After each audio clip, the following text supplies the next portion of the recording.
Okay, all right. So today is Tuesday, June 4th, 2019, and my name is Nicole Morin Scribner, conducting the interview. And today I have the honor of interviewing Sarah Jane Poli, and we're doing this interview at her home in Biddeford. So thank you for agreeing to do this. Yeah. And to get us started, can you introduce yourself and tell us where and when you were born? Well, I'm Sarah Jane Poli, and I was born here in Biddeford. I've been a lifelong resident. I was born in 1941, and I attended Biddeford schools, public schools, and worked in the Biddeford public schools. My family was in the grocery business for over 60 some odd years in Biddeford, and I had a chance between the school system and the store to get to know a lot of people in Biddeford. And I'm looking forward to hearing some of those stories. So, you were born in Biddeford. Were you born at one of the local Actually, hospitals? not. I was born at home, um, and my mother had a midwife who is a good family friend, and uh, and she doesn't live too far. She didn't live too far away from us, and her daughter always reminded me that her mother brought me into this world. Do you know if that was common at the time? Yes, yes. I do think I had a doctor that came to the house afterwards as well. Mm-hmm. So, tell me something about your parents. Well, my parents, my dad was born in Italy, came to this country in 1911. He was around 16 years old when he came. And he worked in the mills, and then he opened a business. He had a grocery store where he made Italian sandwiches and sold beverages. Um, he also had a soda fountain in the store on Main Street, which was at the corner of Emery and Main, which a lot of people today would know as Ralph's Place. But that was actually the old Mike Poli's market. And then in 1948, he sold it. He decided he was going to retire. And we moved into this house. And he sold the house on Main Street, Biddeford. And after a year, he got tired of being home. So he bought another grocery store at 5 Points. And we were there till 1989, October 17th, 1989. And then we rented it my brothers leased it out for 20, 25 years. And so it's going to be a 30th anniversary this coming October. And Wow. my mother was a homemaker, and they had 5 children. My sister Lucy is the oldest.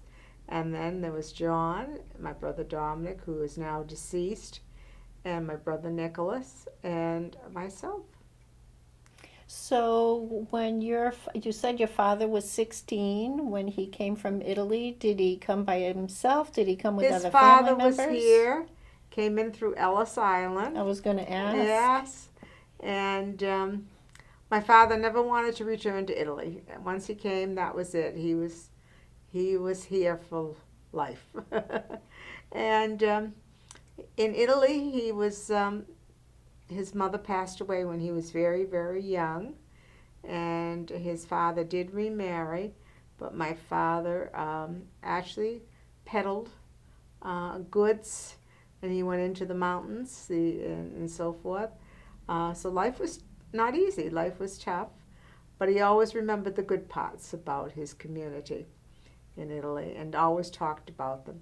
And there was a group of people from Biddeford who came from the same community, so they were very close here. Really? Yes. Did you have a chance to connect with that group as Oh, well when you were yes, we growing grew up? up knowing them, yes, and very close to them. Out of the original group, there is only 2 families left now of the generation of Lucy and Johnny uh, and Nick. Um, I guess my generation too. Um, and they are still in Biddeford as well. So yes, we did get to know the families. I think there were around 17 of them, if I remember correctly. Now, did they ever share, I mean, from Italy to coming to the United States? I know that that was happening at the time, but why Biddeford? Do you know why they landed The in mills, Biddeford? I think that was basically it. And some of them did masonry work. Okay. So they came here. Um, they had relatives, probably, or people that they knew that had settled here as well.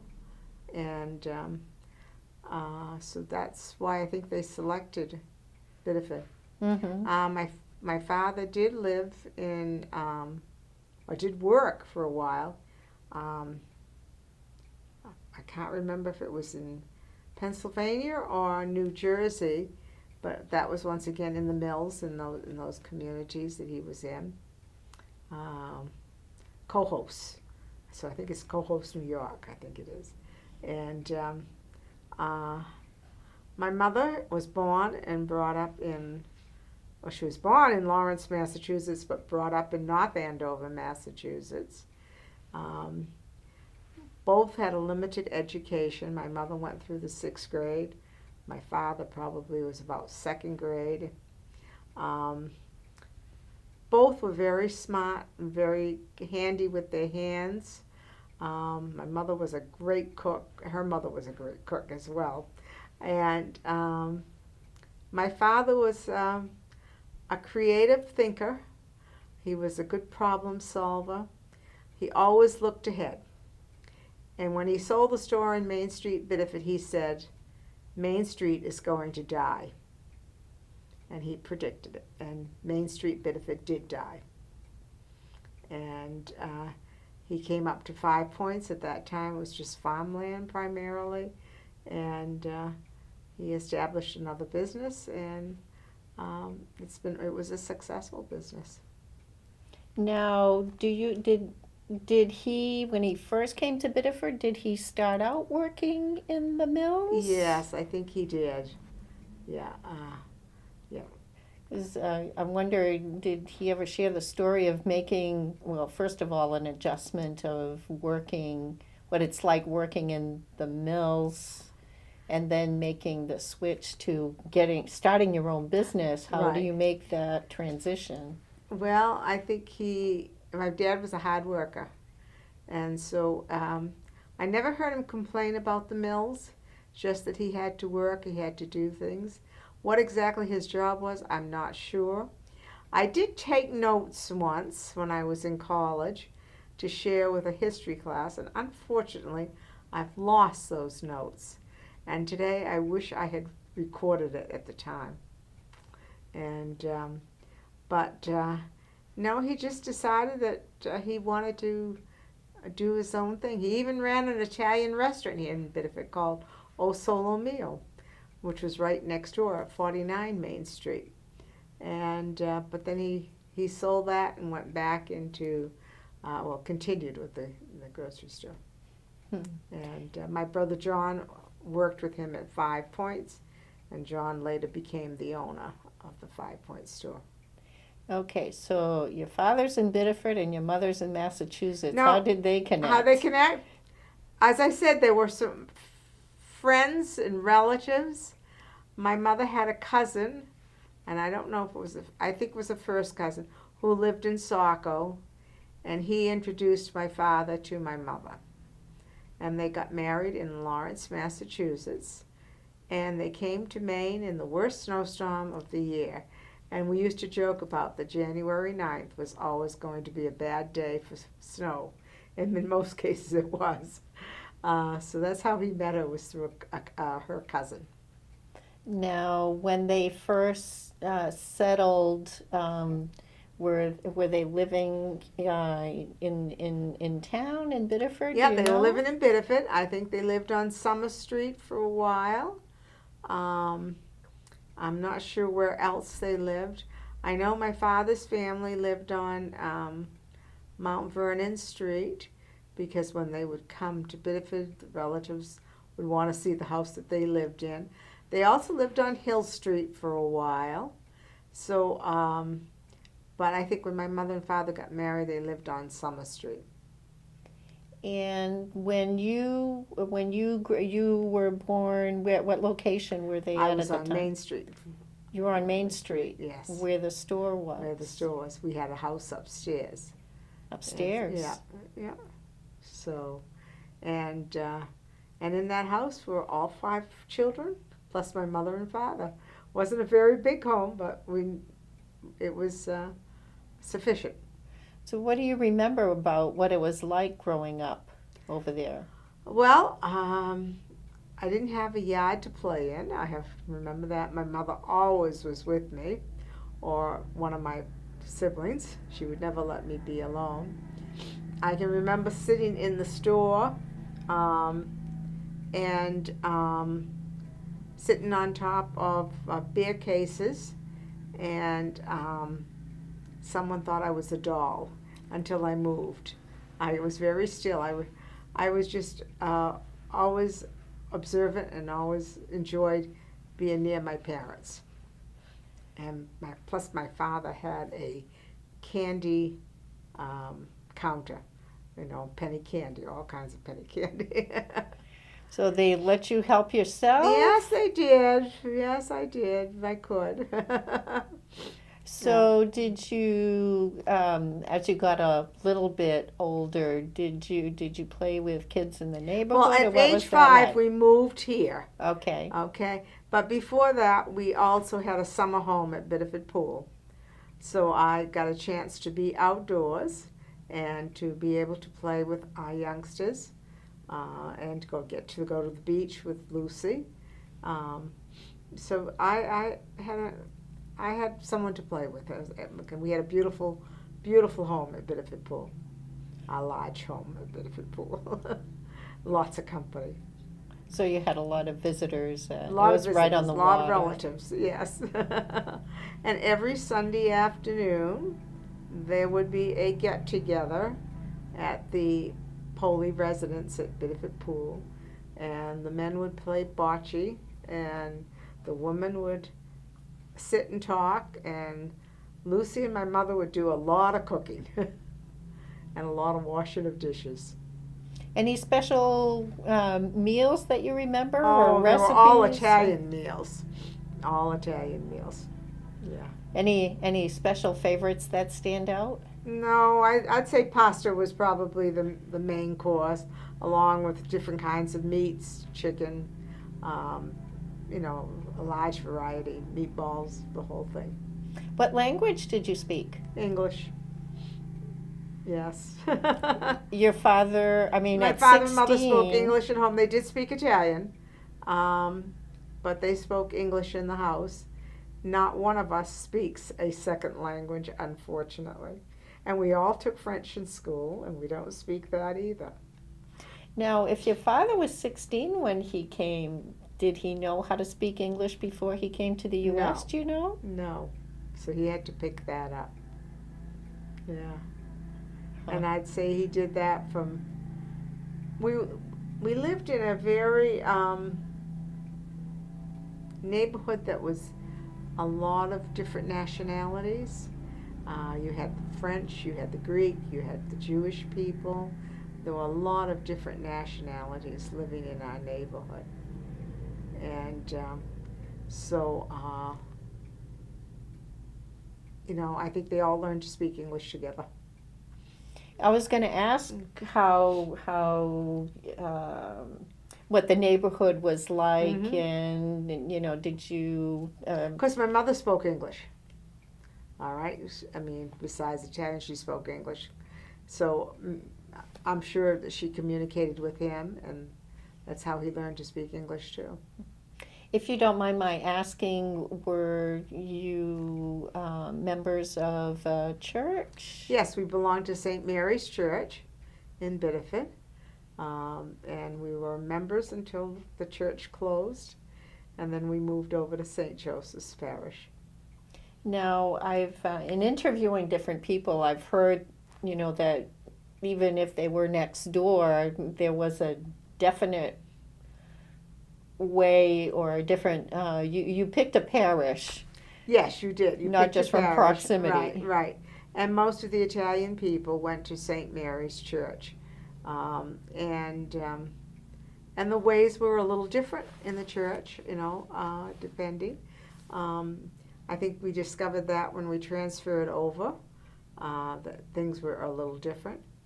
Um, in some ways, it was difficult. In some ways, it wasn't, because at St. Joseph's Church, a lot of our customers from the store were members of St. Joseph's.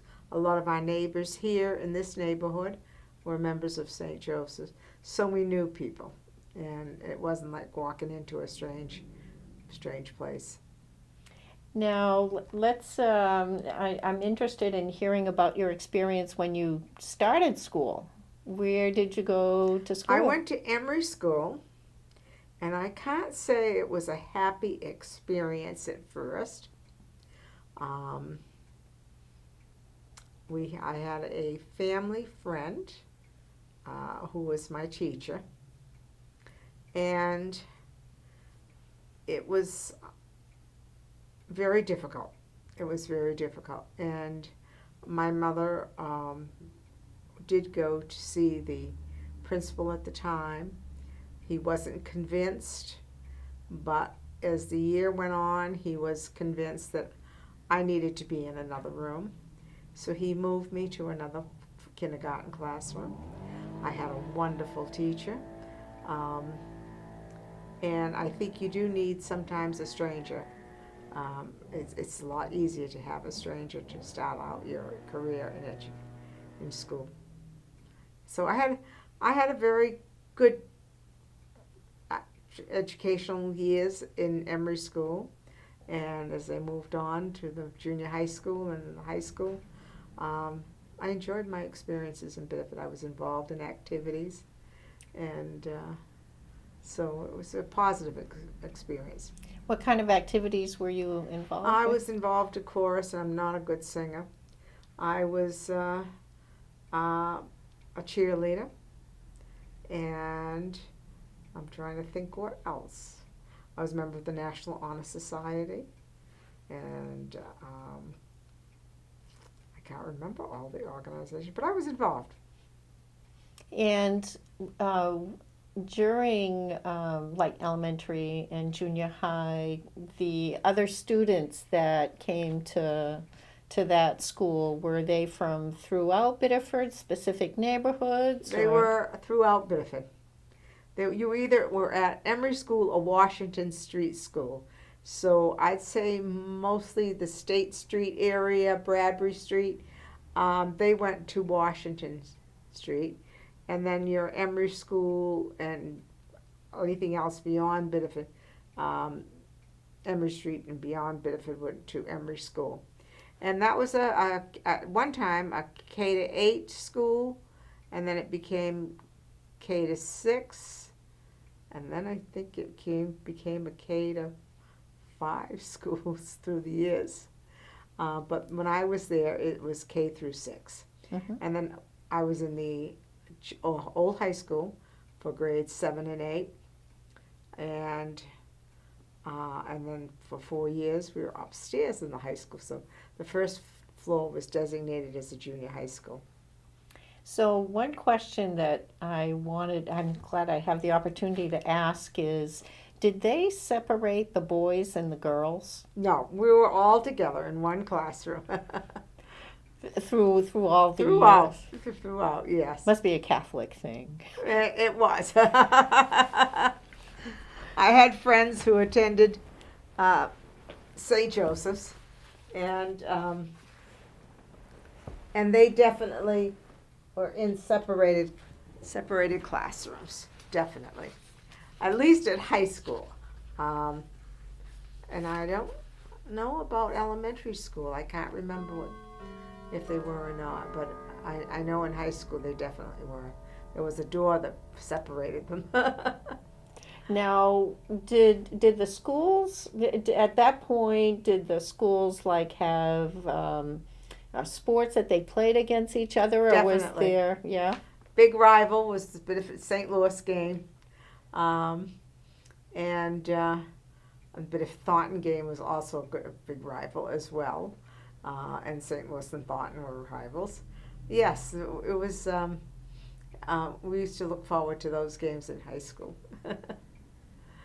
So, was there any mixing of the, when you're just in school, other than the games? Did the Well, one of my best friends lived in the neighborhood here. She went to St. Joseph's, so we would go to school events together at either school, and you just, if your friend, you just did what your friends did, and it didn't make any difference what school you were going to.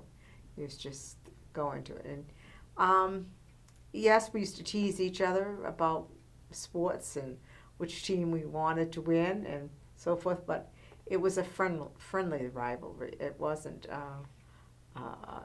what I would call a bullying situation. and especially as you got to be a teenager, what did teenagers do for fun at the time?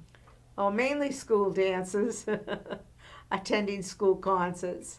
And we were all, of course, I belonged to CCD at St. Mary's, and there was always the St. Patrick's concert that we used to be involved in. And so there were, between your church and your schools, there were plenty of activities. Where were the dances? Dances would be at Biddeford High School gym. They would also be at St. Joseph's gym. And then the St. Jean Hall on the corner of Main Street and Elm Street used to have dances as well. And people from all over would come to those dances. And they would feature cheerleaders from different schools to do different activities. You got to know a lot of people. Got a lot of different people. Any going outside of the community? Not for me. Not with friends. Only with family.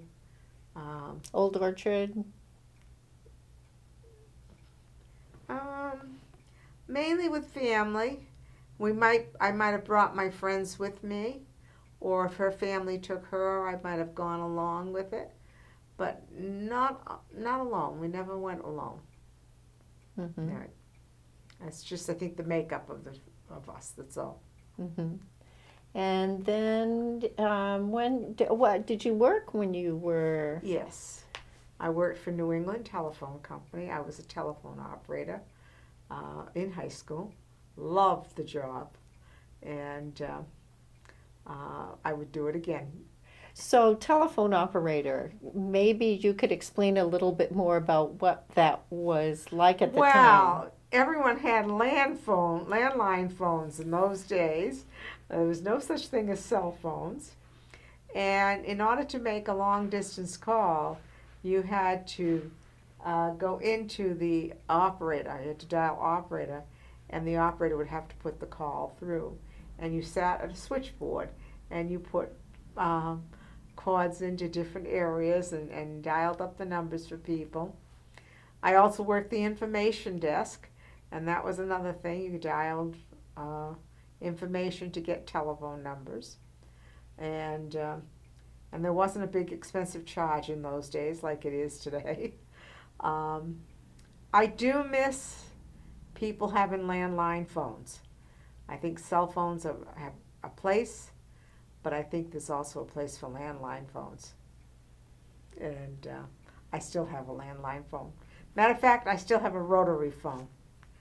And I have to say, when I was superintendent of schools, we had an ice storm. And my cell phone would not work.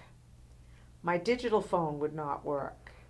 If it hadn't been for my rotary phone, I would not have been able to call the stations to call out school. So it has a place. I understand. I want to back up a little bit, and I do want to spend some time talking about your family's store. So, you worked at the family store I did. as well? I did. When did you start working there? Or how old were you? Well, I was in education when I started working there. My father got sick, and my brother was working long hours, and my dad was still coming in, but I would go in nighttime after school and work. Toward the end, when we sold the place in 1980, and not sold it, we still owned it, but we leased it out in 1989. Between school and the store, I was working 80 hours a week. And what were you doing at the store? I was a cashier. I filled shelves. I supervised the help. I did all the interviewing of hiring the help. And I even learned to cut meat and work the deli counter. I did everything that needed to be done.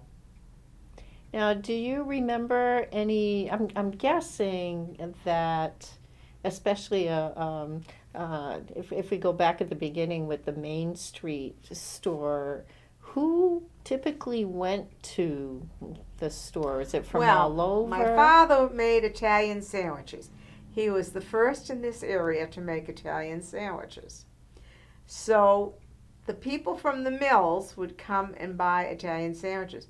Matter of fact, he would make them and sometimes bring them to them through the little windows and sell them to them through the little window in the mill. My dad had French fries and fried clams, and I haven't had anything quite as good as what those were. They were excellent. He was a good cook, and people liked that sort of thing. Also had roasted peanuts. He had his own roasted peanut machine, which we still have.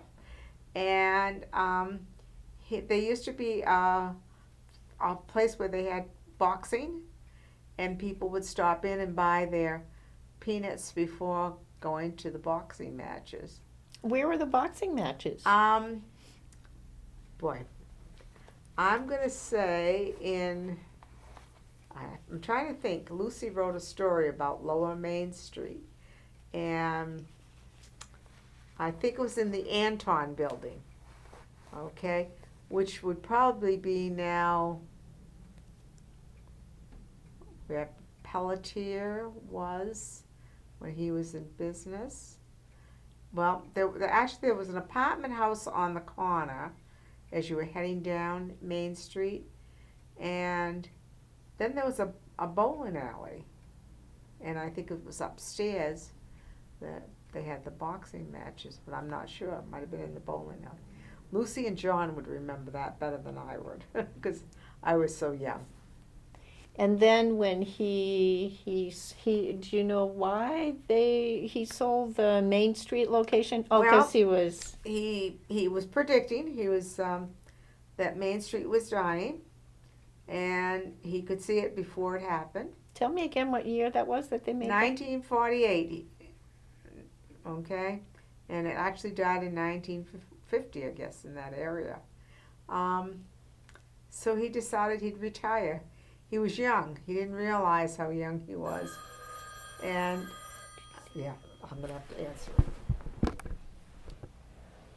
Okay, so we're starting. So my dad retired, and he got bored very quickly. And he found the store at 5 Points, which wasn't too far away. He could walk, so he bought it. And then when John graduated from college in the 50s, he moved home, and he ended up helping my father. And it was only going to be a short time thing. Ended up being a lifetime career. He ended up being the owner of it. And he owned the building until 4 years ago when he sold it. Now, I'm guessing that in terms of the people that would typically go to that market when there were, like your Hannafords and whatever. There weren't those Hannafords in those days. There was A&P, there was Edwards Market, and S&K Ames, I think it was. But they had their population of people, but a lot of people went to the mom and pop stores, which were on every corner here in Biddeford. and you had your clientele. My dad used to cut meat, so people wanted good cut of meat, they would go there. Want Italian sandwiches, they could buy Italian sandwiches for 25 cents, 75 cents, with not expensive. Um, and we had a good selection of products. Sometimes I go into the larger stores and say, wow, they don't even have the choices that we had. Um, and going into the larger store after we sold was really difficult for me because I was used to picking up stuff every day, or my brother bringing home stuff when we needed it. Um, and now I had to learn to shop, and that was difficult. Now, what about the personal relationships? Oh, they were all like family.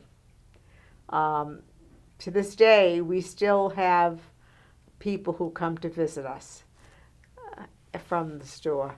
Um, I had students who would run over and tell me when they got accepted to college or they got a scholarship. I had students who would come home on vacation and they would come and tell us, and I should say students, they were young people who lived in the neighborhood of the store. They would come home and tell us what activities they were involved in. We became almost like second parents to them. Um, it was a very family-oriented um, business, and I loved that. And I got to know a lot of nice, wonderful people as a result of it. I'm guessing they probably shared, in addition to, going to school, some of their stories, the Oh yeah, highs and the and then lows. mother and fathers would share things, and um, we knew about family illnesses, we knew about deaths, we knew about all of those things, and we shared information both ways. It was just a wonderful, wonderful experience, and I do miss the smaller stores. I have to say that. It's very, very different. Very different, yes, because you got to know the youngsters. Now, do you remember, or maybe your father share about, there's Biddeford historically has had like the mills, you know, business being really, really busy, people working lots of overtime, and then the layoffs Hmm. and any recollections about My the dad talked impact? about that, but I also experienced that when West Point Pepperell closed. I had a hairstylist that was downtown Biddeford. She was doing extremely well, and after the mill closed, you could see a big difference. And when she finally said to me, "I'm closing my business," I was not surprised because I knew she could not survive on what was happening, and she moved on to another community, and then she's got a thriving business in that other community. And Now, to your recollection, that you didn't have the same experience with the family business when that happened? well, we got out at a good time. We knew that the larger stores were going to come in. We knew that they were going to be probably open longer hours, and we knew that it was time for change. Before my father passed away in 1983, he said, "Get out of the business." We were a little slow. It took us to 1989, but he could predict what was going to happen, and it did. And Hannaford was open when we closed. Shaw's wasn't up here in Biddeford at that point. Maybe a little towards the end, maybe. Edwards Market had gone out of business, and so we knew what was going to happen, and we knew it was time to make a change. Now, what was the payment mechanism back then when people went? Oh, people had credit slips. people would come in, buy something, would put it on a credit slip, and at the end of the week, their parents would come in and, or the parents themselves would just show it to us, and they come in and pay every Saturday. And overall, that worked? It all worked for us. Yes, we had very honest people. Once in a while, you might lose out, but not very often. Most people were honest and were hard workers, and they wanted to pay their bills. And I always used to joke about the fact that they worked hard all week and partied all weekend. And by partying, I mean they celebrated with their family.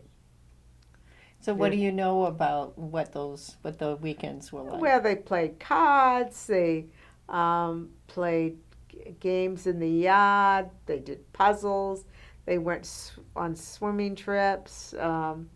They just did things with their family, and they might have a popcorn night and watch a movie or something of that nature.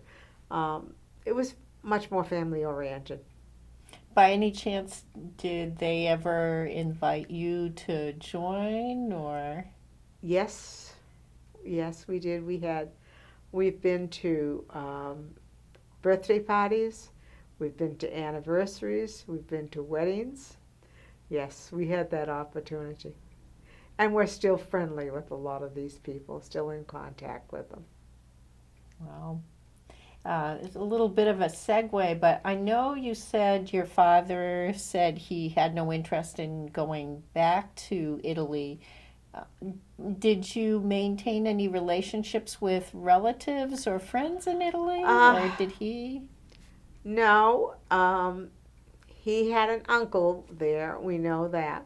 I had a cousin who was a priest who studied in Rome, and he went back to visit the relatives, and he would tell us about them. And my aunt would go back occasionally, but my father wasn't one who had an interest in going back. He always thought because he didn't fight in the Italian War, that he would have to go to war. And my brother explained to him that he was in his 90s. He doesn't have 80s. I'm sorry. He was in his 80s. He didn't have to worry about that. But he did go on one trip. He went to Chicago. He flew. He enjoyed that trip. He went with my cousin and my aunt, and they went to a funeral for one of his brothers. So his family lived, part of his real brothers and sisters lived in Biddeford Saco area. His second family, his half brothers and sisters, lived in Chicago. And they used to come to Maine summers. And my grandfather was back and forth. So let's see. So then, after high school, what was your thought process in terms of what comes after that? Oh, I always knew I was going to be a teacher. There was no question about that. And I actually followed, I think, in Lucy's footsteps. And I went to Gorham State Teachers College, which is now University of Southern Maine, and it's going to go through another name change, I guess, again. And I was there 4 years. And at the end of the 4 years, I knew I wanted my master's degree right away. So I went on to University of Maine, Orono. And then I got a job here in Biddeford, teaching mathematics to 7th, 8th, and 9th graders the first couple years. Biddeford was on double session for a while. So, and then they're on again when you graduated, I think. I taught some 9th grade students. I taught algebra, and I also had an opportunity to teach geometry. 2 subjects that I enjoyed tremendously. So what was it like when you first started teaching? Oh, it was different. I was young. The kids were young. They were junior high school. Probably in some cases about a 7 to 9 year difference in age. And I taught all levels, so I got to see a wide range of students. I tried to get to know them. If they had a nickname, I learned their nickname. Um, some of them had difficulty with mathematics. They grew up saying math is hard and math is not fun.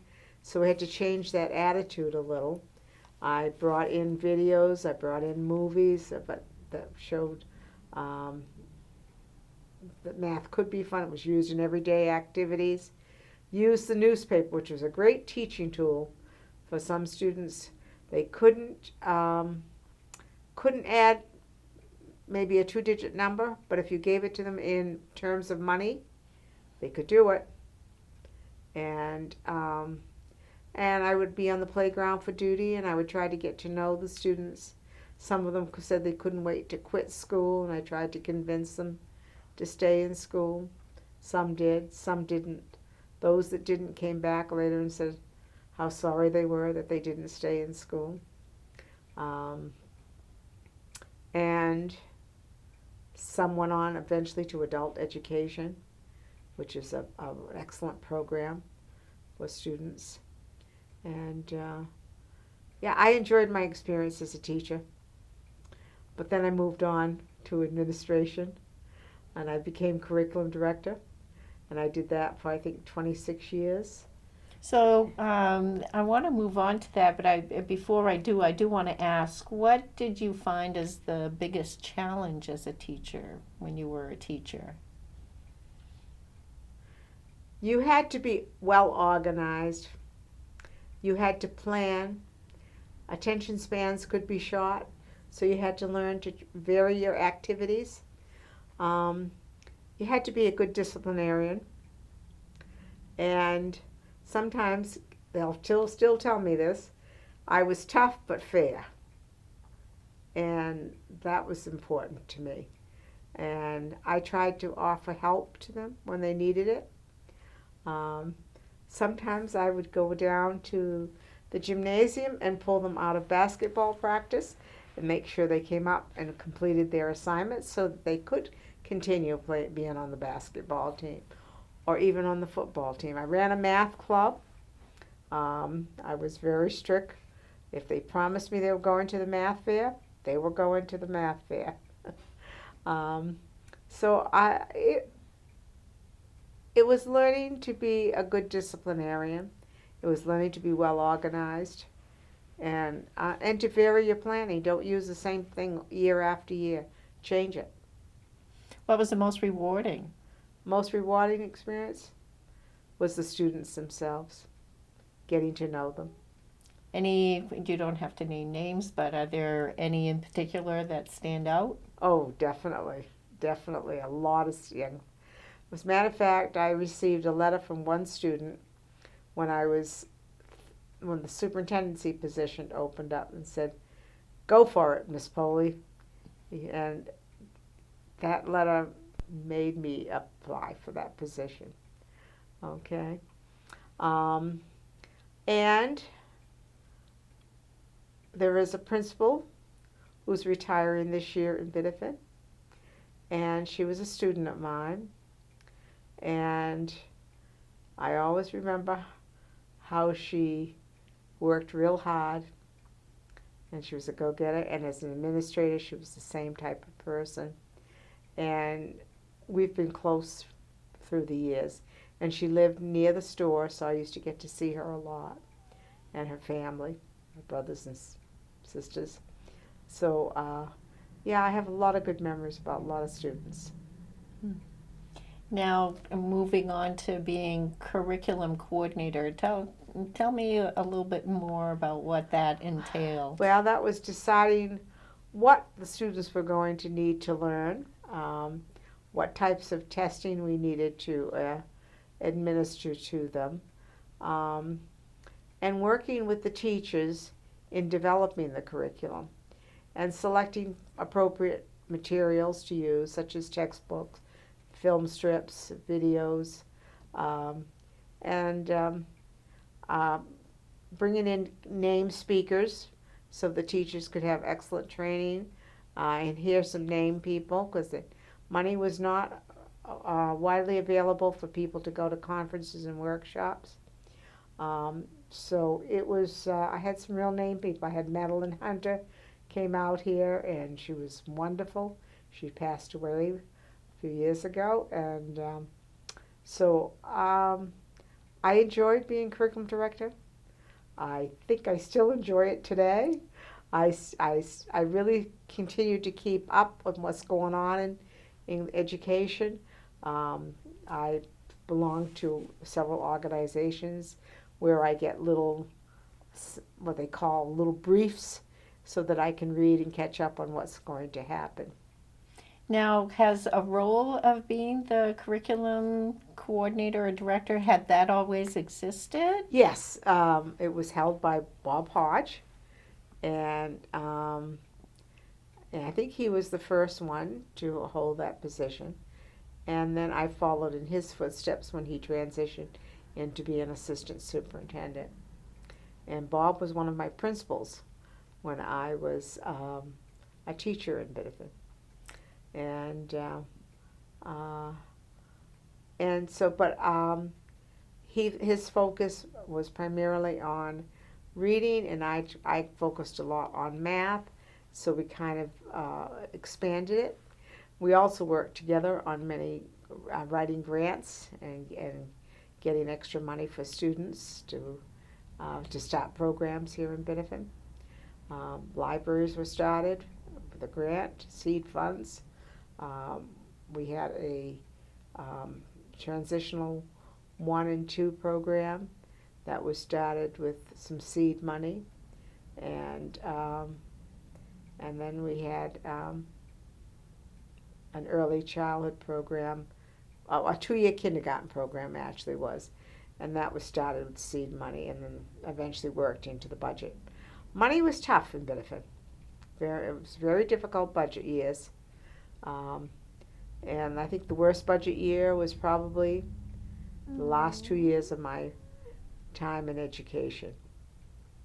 State money was low and local money was not available, and it was just difficult. Mm-hmm. I had to release a lot of teachers in those last 2 years, and there were programs that were started by me, and it was really hard.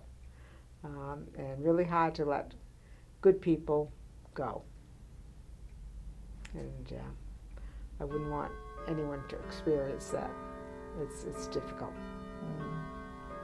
Going back to curriculum, where you were involved with that for quite a number of years, did you see changes in curriculum over definitely. the years? Definitely. Things come and go.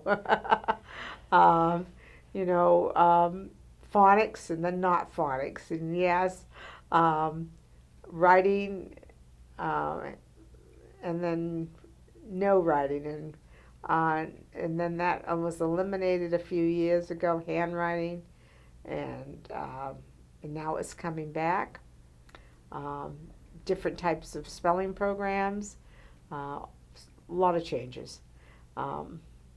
As one of the teachers I went talked to the other night said, been there, done that, seen it, it's coming back, and that's true. Things go around in cycles in education. Now, were you involved with curriculum development when the utilization of computers really became a big part? Yeah, I was. When I first started out, it was modern math, and poor parents, they had not a clue. So we had programs for them to come and learn a little about. And computers, that was an interesting transition. I had taken computer programming in college, and so I was fortunate that I had a background. But we hired some specialists to come in and do that, to teach them. And it was amazing the number of students who picked it up very easily. Technology is easy for students. What about access to technology and any of the issues that brought up? We had desktop computers at first. We had classrooms of desktop computers. particularly at the high school level. We really didn't get that access until we had the laptop initiatives at the middle school level. And when we built the new junior high school, I shouldn't say junior high school, the new middle school, we actually had a lab, which could be with a teacher, but it also could be utilized by classroom teachers as well. And we had computers, 25 or so computers in the room.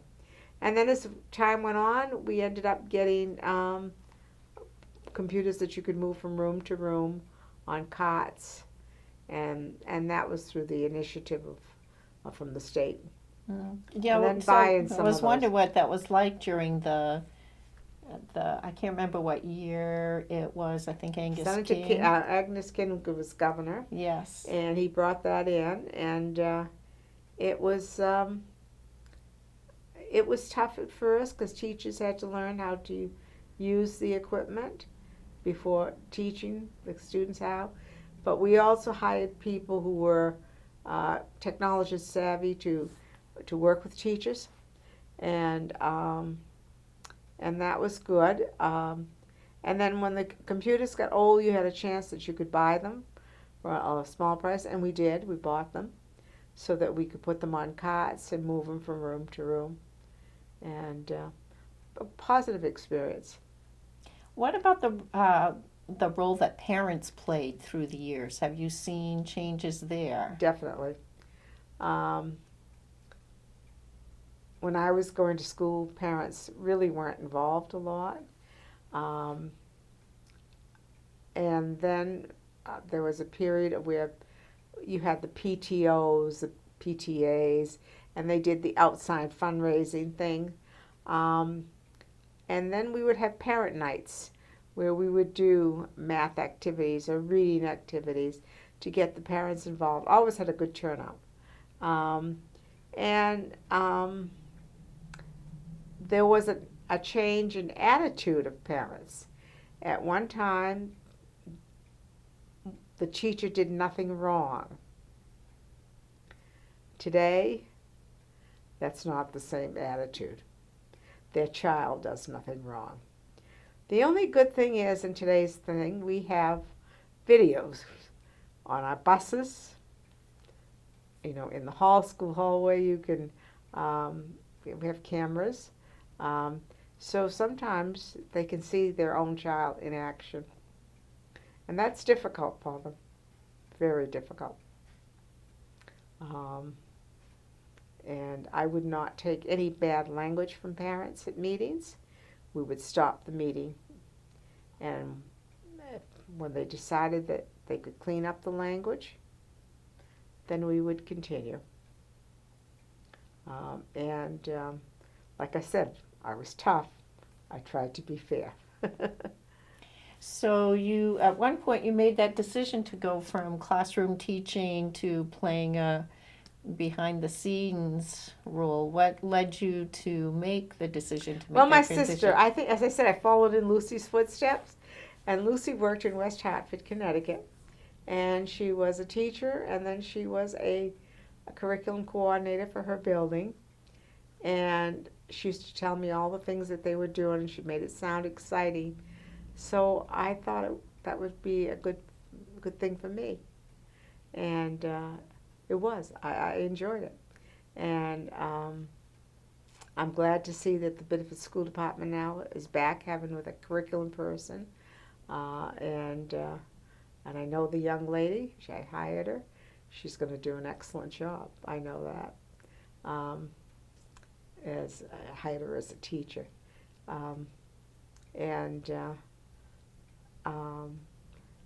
it's just it's an interesting job because you're working with students and you're working with teachers and you're working with outside people, and you get to meet other curriculum people in the state, and get to go to meetings and hear about what's the new initiative and how are we going to integrate that into the school system. So it was just a positive, wonderful experience, and if I guess I had to do it again, I would. That's always a good place to be at. Now, then you made, how did it move from curriculum development to straight administration as Well, into assistant? assistant. Well, the first year I was assistant superintendent and curriculum director. And that was a tough job doing two positions. Um, and I'm trying to decide how that happened. I'm not sure. I think perhaps maybe whoever was superintendent at the time convinced me that that was the way to go. And then I became assistant superintendent. And that definitely was the superintendent who convinced me to apply for the job and to he thought I was suited for the job. And and then when the superintendency position opened up and that person was leaving, he tried to convince me to apply, and I really wasn't sure because I liked what I was doing. Um, and as I said, I received a letter from a student who said, "Go for it, Miss Foley." And that was I was convinced to apply, and I did.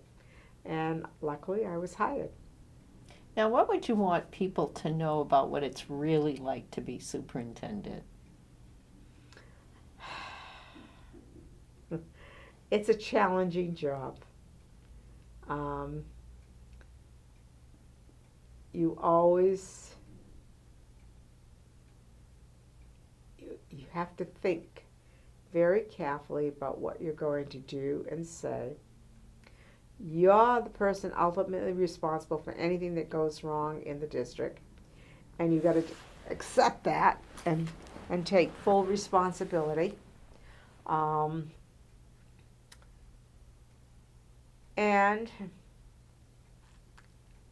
when you go home, you've kind of got to let it go because you've got to have some personal time, personal life, and but you're a politician, even though you may not think you are, because you've got to convince that city council and the mayor and your school board that you need so much money to run a school system.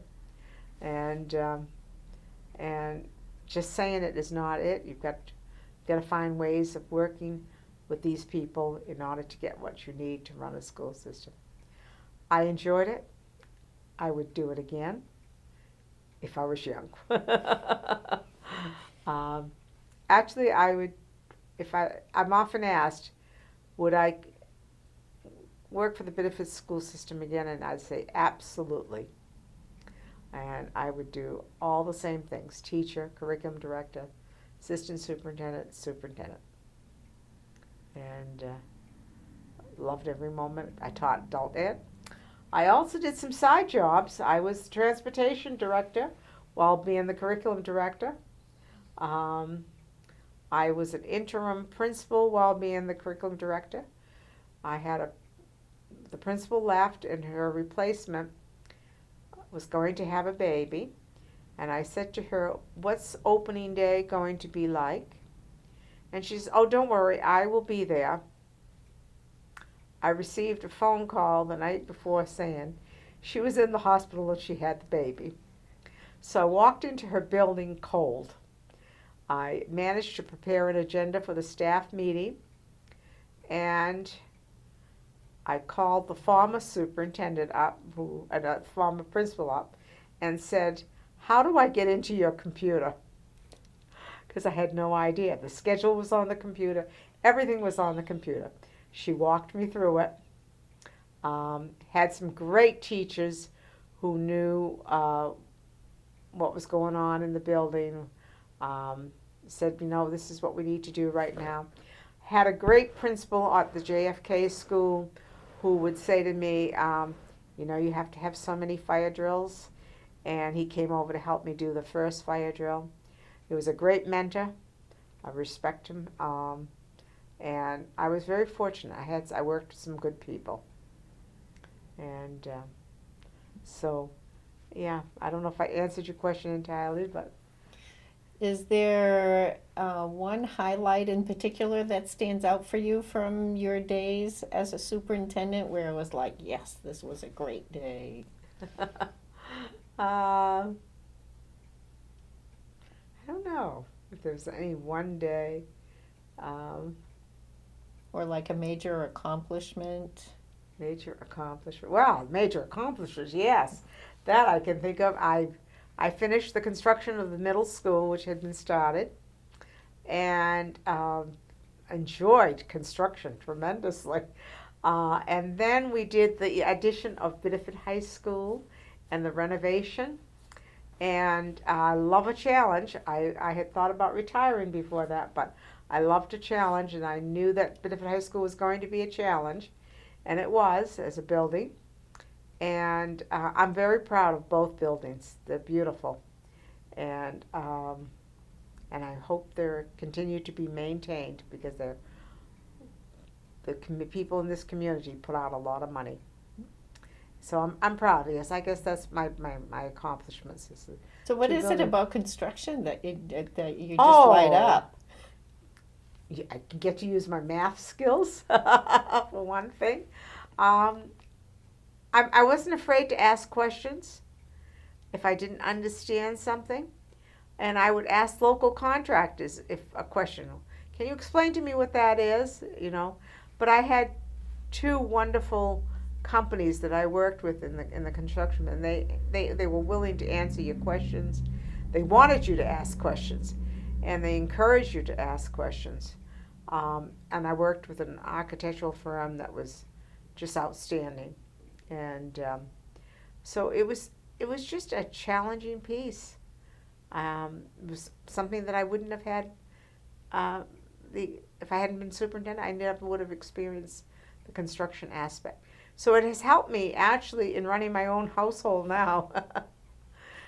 So I understand that that's something that was really fulfilling. And you mentioned before about how difficult the budgets were. Is there anything else in particular that you can remember was a really tough project or a tough day? I think the toughest day is when I had to let people go, giving them their pink slips because there just wasn't enough money in the budget.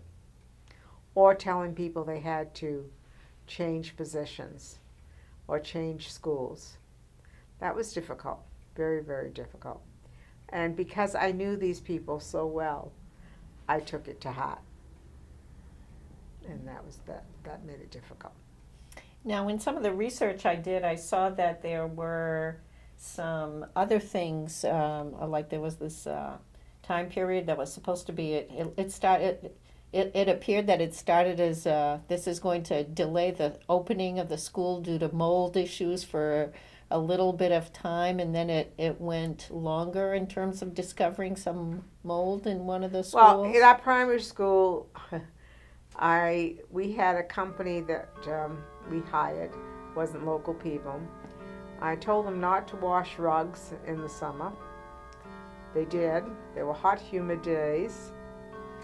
And all the windows got closed for the weekend. By Monday, we had a real mold problem, and so we had to find another place, another location to start school. And fortunately, we still had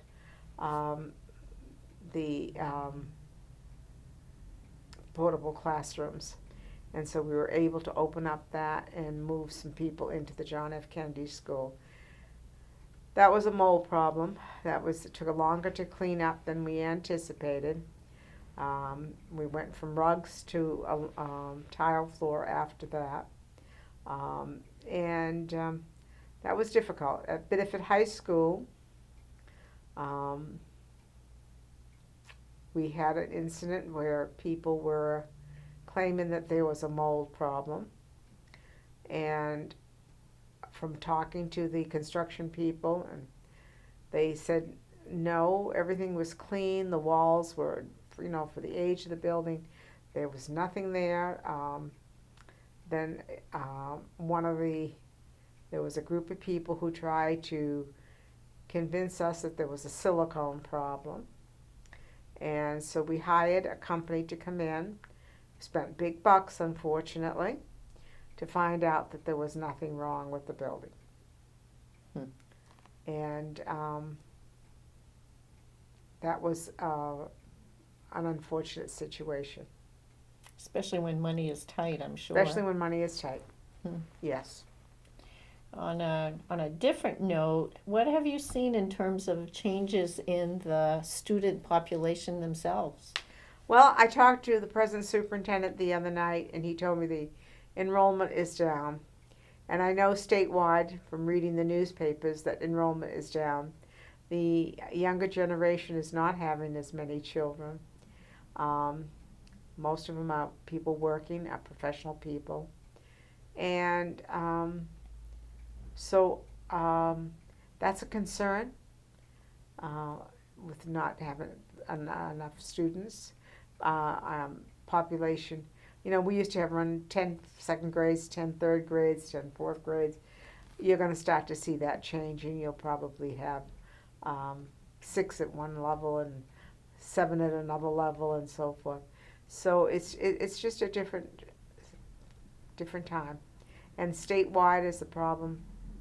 And this because the population in Maine is so many older people. And what about the composition of the population in addition to numbers?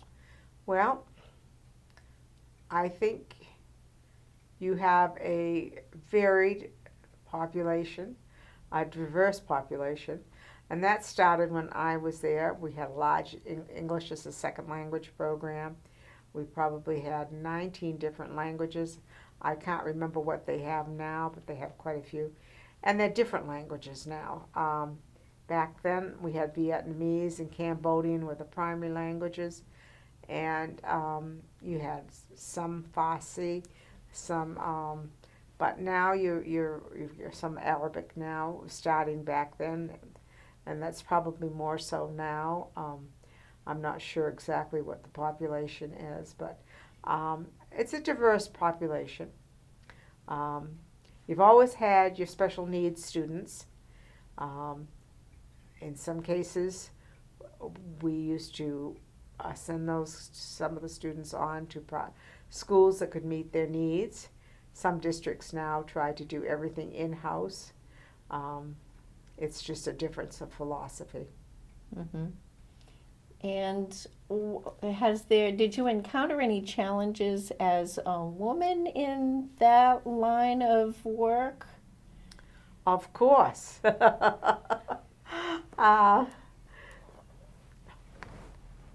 There's always been a male person as superintendent of schools. And I became the first female superintendent here in Biddeford. But that was not true. Other districts had female superintendents. And I got to know those superintendents very, very well.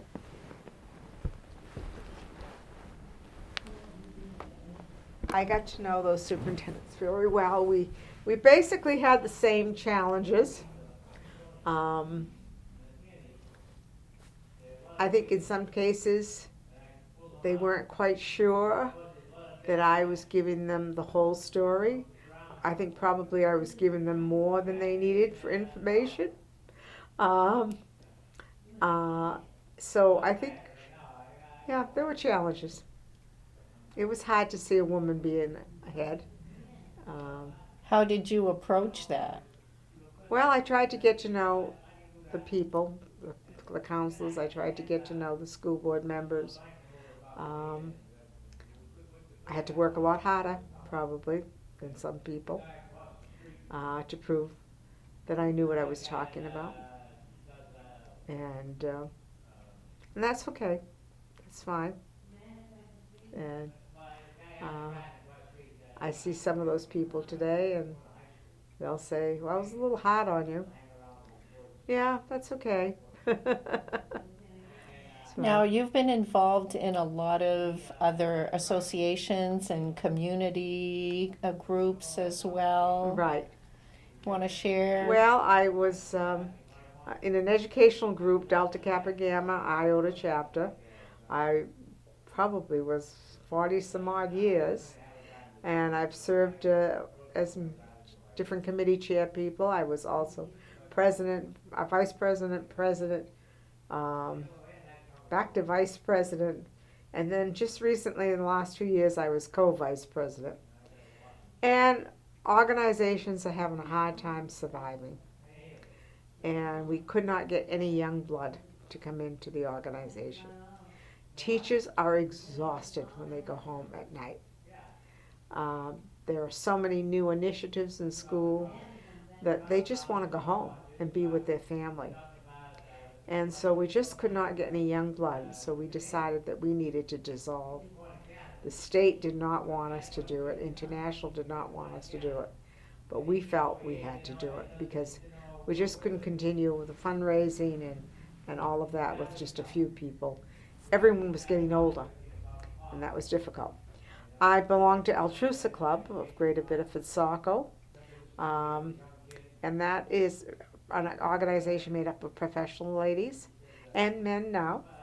And I've held various committee positions. I've served on the board of directors of that position, that organization.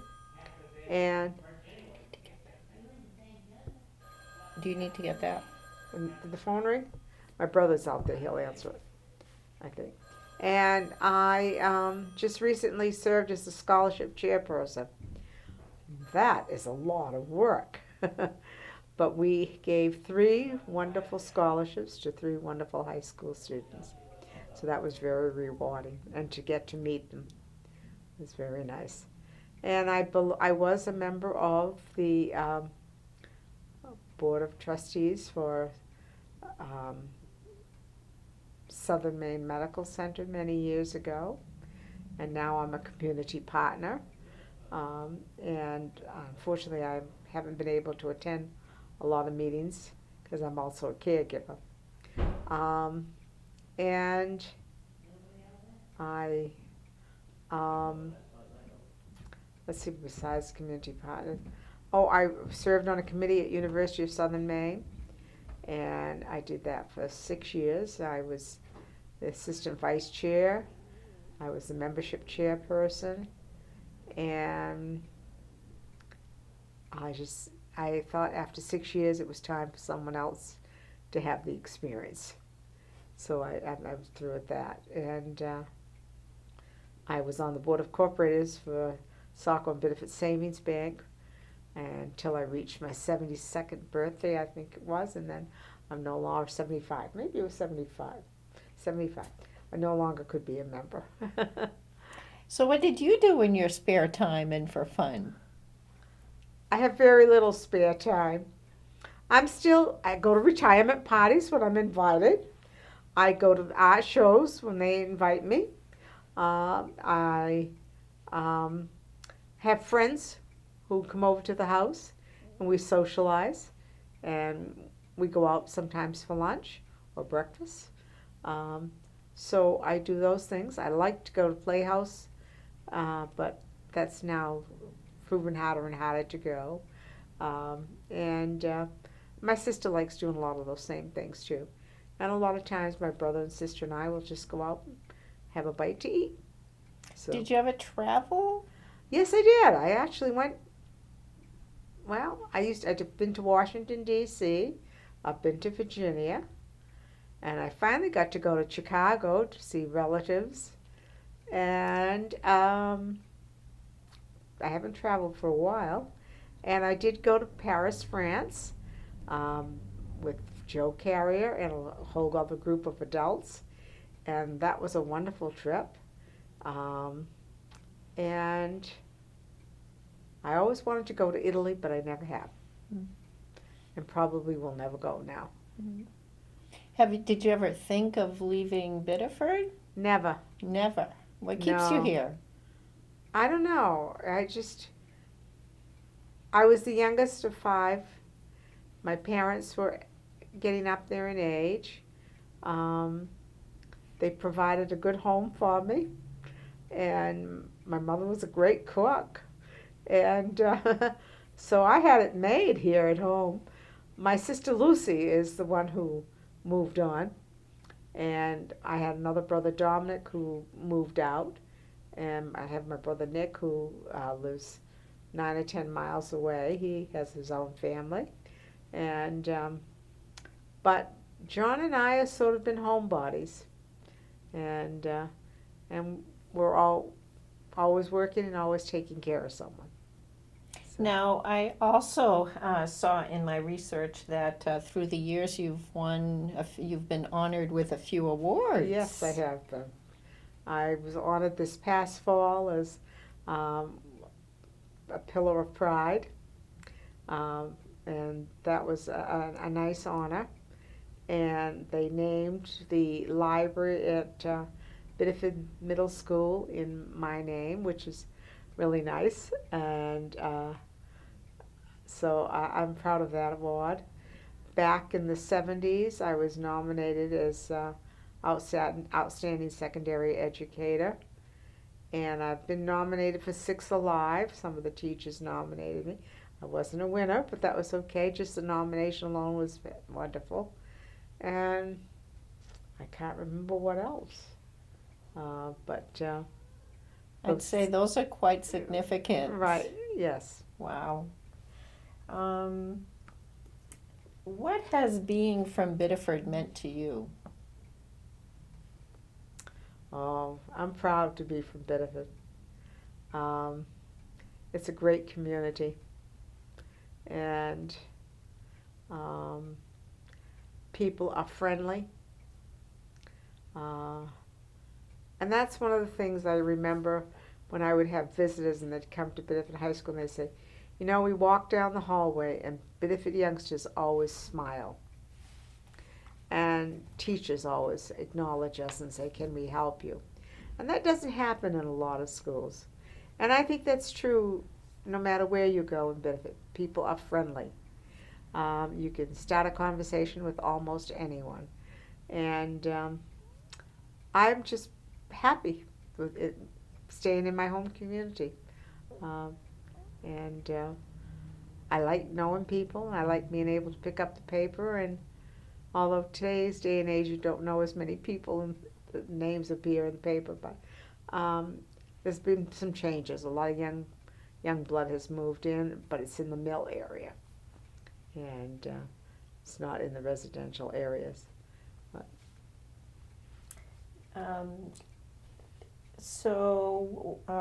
what do you think is the public perception of Biddeford?